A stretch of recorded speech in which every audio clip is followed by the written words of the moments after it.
आज रोजी माझे जे काही पेरू यांची छाटणी झालेल्या पेरूंना आज अंडे आणि दही यांचं जे मिश्रण आहे हे मी 6 दिवसापासून बंद डब्यात ठेवलेलं होतं आणि आज त्याची मी या पेरू, हरभरे आणि इतर जे काही फळझाड आहेत त्यांना मी फवारणी करतो आहे. चला बघू आपण.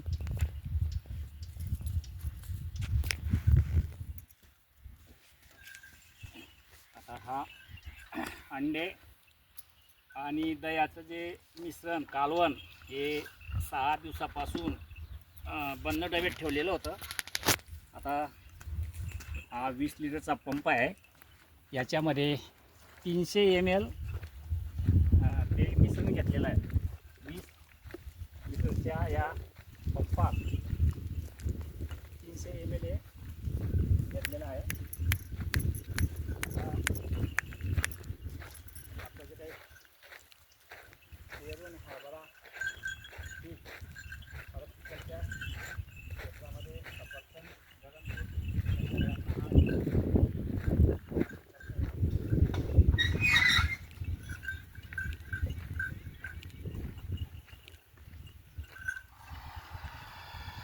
आणि काही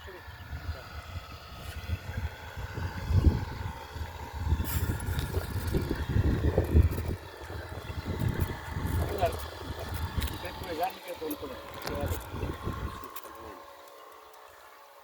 आता पेरू आणि हरभरे यांच्यासाठी ही अंडे, दही आणि त्यांचं मिश्रण हे 6 दिवसापासून बंद डब्यामध्ये ठेवलेलं होतं. आता या 20 लिटरच्या पंपात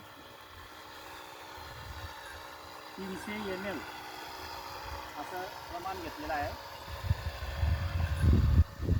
या ज्या शेंगा त्या पावसाळ्यात लावलेल्या होत्या त्यांचे काही दाणे पडलेले असल्यामुळे उगवले, परंतु ते सुद्धा आपल्याला काही ना काही उत्पादन देऊन जातील किरकोळ.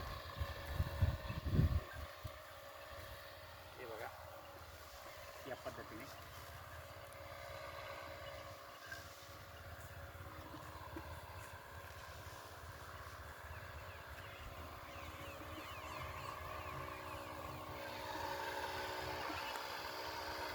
पद्धतीने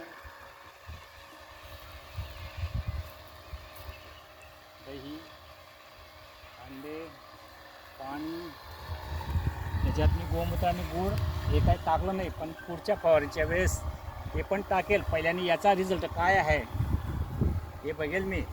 तसं मी गोमूत्राचं फवारणी वगैरे किरकोळ केलेली आहे, परंतु याच्यात या मिश्रणामध्ये ते टाकलेलं नाही. ते शेवग्याचं एकच झाड आहे बघा, एकच झाड मी ठेवलेलं आहे. चला बघा याच्या किती शेंगा लागलेल्या आहेत शेवग्याच्या. इकडे दाखव वगैरे इथं हे बघा किती शेंगा लागलेल्या आहेत. हे पूर्ण शेवग्याचं झाड पूर्ण सेंद्रिय आहे, कारण कोणती रासायनिक